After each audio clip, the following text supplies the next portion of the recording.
हाँ जी, तो आज का अपना टॉपिक है अर्ब्स पैरालिसिस। जनरली ये एक बर्थ इंजरी होती है। ड्यूरिंग डिलीवरी की कंडीशंस में इसके चांसेस बढ़ जाते हैं अर्ब पैरालिसिस के। तो हम आज के लेक्चर्स में अर्ब्स पैरालिसिस होता क्या है, उसके कारण क्या क्या हैं, ठीक है और एक नर्व्स में जो इंजरी होती है कॉमनली, जैसे अर्ब पैरालिसिस के समय 4 टाइप से होती है, तो उसको कवर करेंगे। साइन और सिम्टम्स देखेंगे, क्या इस कंडीशन में क्या साइन एंड सिम्टम रहते हैं, उसकी डायग्नोसिस कैसे करेंगे, ट्रीटमेंट कैसे किया जाए, ये सारी चीज़ों को समझेंगे। तो आज का लेक्चर हम स्टार्ट करते हैं। तो अपना इंट्रोडक्शन पॉइंट देखते हैं। जो अर्ब्स पैरालिसिस है, इसको अनदर वर्ड में क्या बोला जाता है, अर्ब्स डक्कन पाल्सी। ठीक है, ये वाइवा में पूछ लिया जाता है। ठीक है, तो इस पॉइंट को आप ध्यान रखिएगा। फिर Erb's paralysis is paralysis of arm. Generally paralysis तो बॉडी के किसी भी पार्ट में हो सकती है, लेकिन इसमें जो रिस्पॉन्सिबल चीज़ होती है वो है आपकी आर्म, यानी कि आपकी जो अपर एक्सट्रीमिटीज़ के पोर्शन है उसमें पैरालिसिस दिखेगी।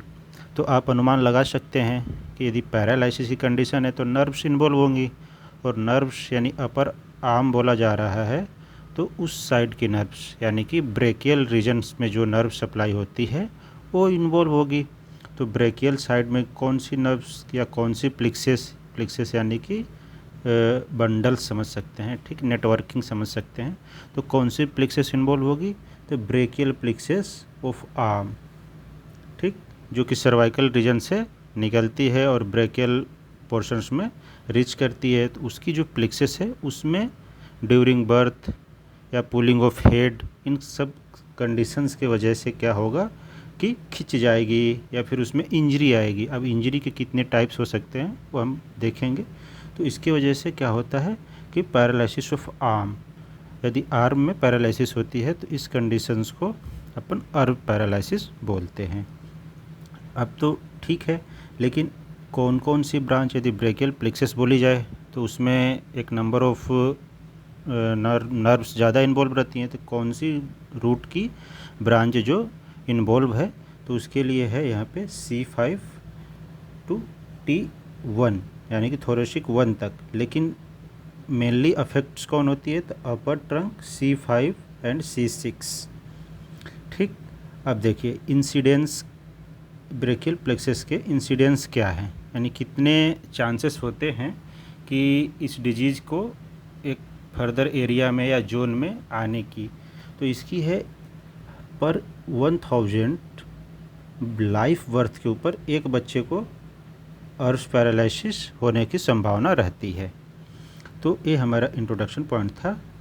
अब हम इसके बाद नेक्स्ट देखते हैं इसके कॉजेज़ क्या क्या हैं, यानी कौन से ऐसे कारण हैं, फैक्टर्स हैं जिसकी वजह से अर्ब्स पैरालिसिस होने की संभावनाएं रहती हैं।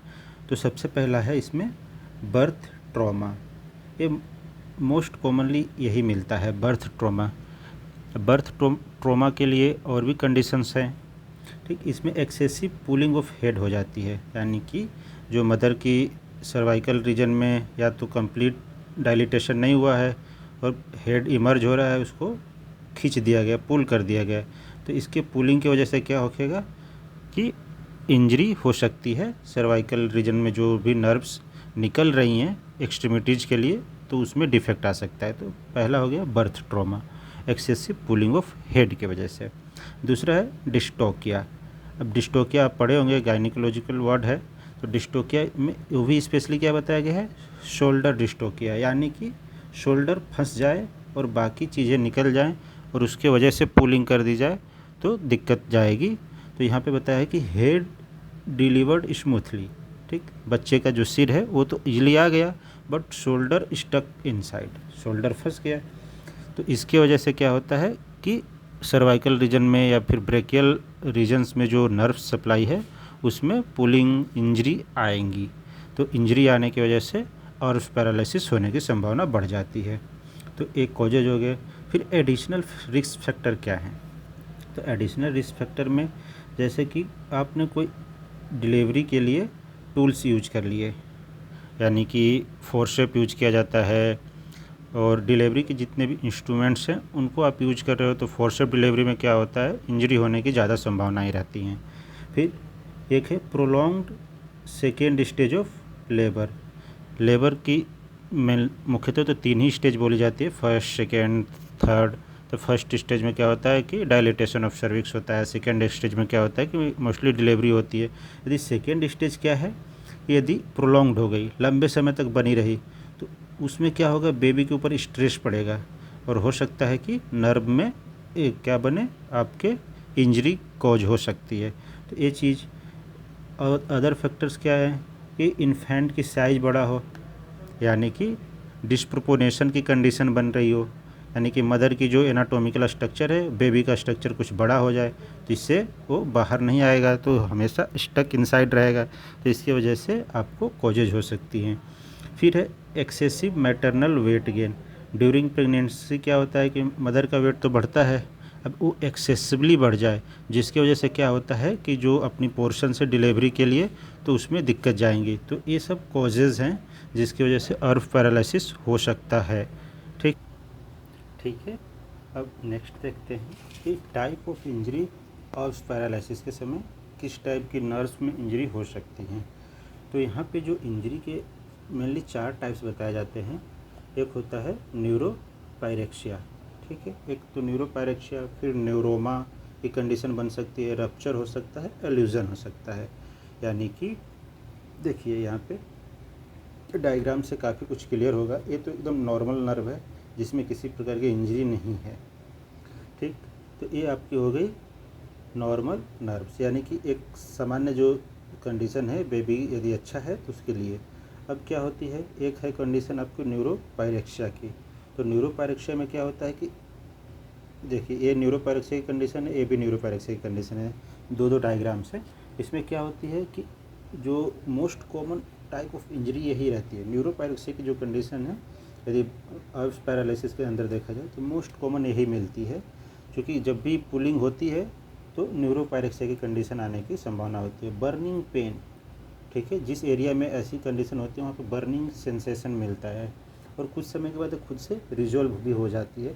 तो ये है न्यूरोपायरेक्सिया, यानी कि इसमें थोड़ी सी आउटर साइड में क्या हो गई कि खिंची हुई है, और जो यहाँ पे देखिए एक स्ट्रिंग बन जाती है ना, रस्सी होती है, रस्सी को खींच को छोड़ दो तो हल्की सी उसमें सिकुड़न टाइप की आ जाती है, सेम एजिटिस कंडीशन है, ठीक। तो इसको बोलते हैं न्यूरोपायरेक्सिया की कंडीशन, और ये सेल्फ रिजॉल्व हो जाती है, खुद से ठीक भी हो जाती है। एक होती है न्यूरोमा की कंडीशन, ठीक है।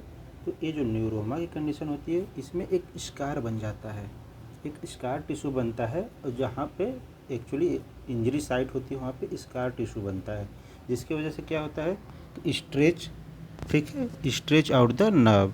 जो नर्व यहाँ पे देखिए डायग्राम्स में ज़्यादा क्लियर होगा कि एक स्कार यानी बन गई, जिसकी वजह से क्या है कि स्ट्रेच आउट द नर्व बन जाता है, और ये मोर कंप्रेशन डेवलपमेंट जनरेट करती है, और ये भी सेल्फ रिसोल्यूशन इसका अब्सेंट होता है, यानी ये खुद से ठीक हो जाए ऐसा पॉसिबल नहीं होता, ट्रीटमेंट की ज़रूरत पड़ सकती है इसमें, ऐसा है। इसके बाद अपना जो थर्ड आता है टाइप इंजरी का, उसमें होती है रप्चर। रप्चर बोलने का मतलब क्या है कि कम्प्लीटली चीज़ें हट गई या सेपरेट हो गई, यानी कि जो रप्चर होता है वो डिफरेंट होता है। किससे, तो आप न्यूरोपायरेक्सिया से डिफरेंट बोल सकते हो। उसमें क्या हुआ कि खींची लेकिन अभी तक जुड़ा हुआ था, इसमें क्या है कि रप्चर हो गया, यानी कि चीज़ें टूट गई। अब इसमें क्या होता है कि ये खुद से तो कभी जुड़ नहीं सकती, ठीक है, नॉट रिसॉल्व इट, और इसमें क्या होता है रिक्वायर होती है सर्जरी करने की दिक्कत आ सकती है। अब यदि ऐसी कंडीशन बन रही है, ठीक है, तो इसमें क्या होती है कि सर्जरी करने की ज़रूरत पड़ेगी। अब इसको फिजियोथेरेपी से थोड़ी बहुत फ्लेक्सिबिलिटी गेन कर सकते हैं। इतनी गैप बन गई है थोड़ी सी, जैसे इसमें देखिए थोड़ी गैप बन चुकी है, तो इसको फिजियोथेरेपी किया जाए, यदि फर्दर ट्रीटमेंट में देखेंगे तो वैसे थोड़ी सी रिकवर करी जा सकती है। एक होता है एलूजन, तो इसमें क्या होती है, ये भी एक्चुअली क्या है पुलिंग ऑफ नर्व ही है, लेकिन ये थोड़ी से और क्रिटिकल है। इसमें क्या होता है कि tone of nerve completely away from the spinal cord. ये देखिए ये स्पाइनल कॉर्ड से थोड़ी सी इस साइड में चली गई, तो इसकी tone of nerve completely away हो जाती है स्पाइनल कॉर्ड से, ठीक है, और रीअटैचमेंट कभी भी पॉसिबल नहीं है। और रीअटैचमेंट पॉसिबल नहीं है तो कंप्लीट लॉस हो जाएगा जिस हैंड की पोर्शन में जिसकी सप्लाई है, तो वो हैंड की कंप्लीट मोशन की हानि हो जाएगी। तो ये सारी कंडीशन होती है। तो ये क्या है कि नर्व पैरालिसिस के समय नर्व में जो इंजरी कितनी प्रकार से हो सकती हैं, संभावित चीज़ें बताई गई हैं। तो मुख्यतः 4 हैं जिनके वजह से नर्व पैरालिसिस की कंडीशंस में मिलते हैं। तो यही चीज़ें हमने देखी कि न्यूरोपायरेक्सिया की कंडीशन है, न्यूरोमा की कंडीशन है, रप्चर है और एल्यूजन है। तो इसमें क्या होता है कि बर्निंग जैसी फीलिंग रहती है, burning pain eight affected area, जिस एरिया में अफेक्ट होगा वहाँ पे बर्निंग सेंसेशन रहेगा। नर्व इज स्ट्रेच्ड, नर्व खींच जाती है, ऐसे ऐसे थोड़ी सी सिकुड़न बन जाती है नर्व के अंतर्गत, ठीक है। अब देखिए ये हो गया। फिर न्यूरोमा, ये मोर सीरियस स्ट्रेच इंजरी है, ठीक है, मोर सीरियस। इसमें क्या मैं बोला था, स्कार बनता है, ठीक है, वो स्कार की वजह से बल्जिंग टाइप की दिखती है और ये भी खुद से ठीक नहीं हो सकता। इसके बाद तीसरी थी रप्चर। रप्चर में क्या होता है कि rupture will be tier the nerve rather than stretch, यानी स्ट्रेच की तुलना में यहाँ पे टीयर की कंडीशन बनेगी, ठीक। और ये भी खुद से ठीक होने वाली तो है नहीं, इसके लिए रिक्वायर पड़ेगी सर्जरी की, स्प्लाइसिंग या ग्राफ्टिंग करना जैसी कंडीशन लानी पड़ेगी। और फिजियोथेरेपी से थोड़ी बहुत इसमें फ्लेक्सिबिलिटी लाई जा सकती है, ठीक, या गेन कर सकती है फ्लेक्सिबिलिटी। चौथा कंडीशन है एल्यूजन की। तो इसमें क्या है, पुलिंग ऑफ नर्व, ठीक है। इसमें क्या होता है, रीअटैचमेंट कभी भी संभव नहीं है और हाथ की पूरी जो क्षमता है वो परमानेंट लॉस हो जाती है। तो ये कंडीशंस रहीं। अब इसके बाद देखते हैं कि साइन एंड सिम्टम क्या बनेंगे यदि मान लीजिए हैंड की जो नर्व है वो ड्यूरिंग बर्थ या एनी कंडीशंस की वजह से एक चारों में से कोई एक इंजरी उसको हो गई, तो उसमें साइन सिम्टम्स क्या बनेंगे। तो देखिए पहले तो वीकनेस ऑफ वन आर्म, जिस हैंड में बनी है उस हैंड की वीकनेस रहेगी, यानी हाथ में थोड़ी नमनेस टाइप की रहेगी, ठीक है, ऐसी स्थिति रहेगी।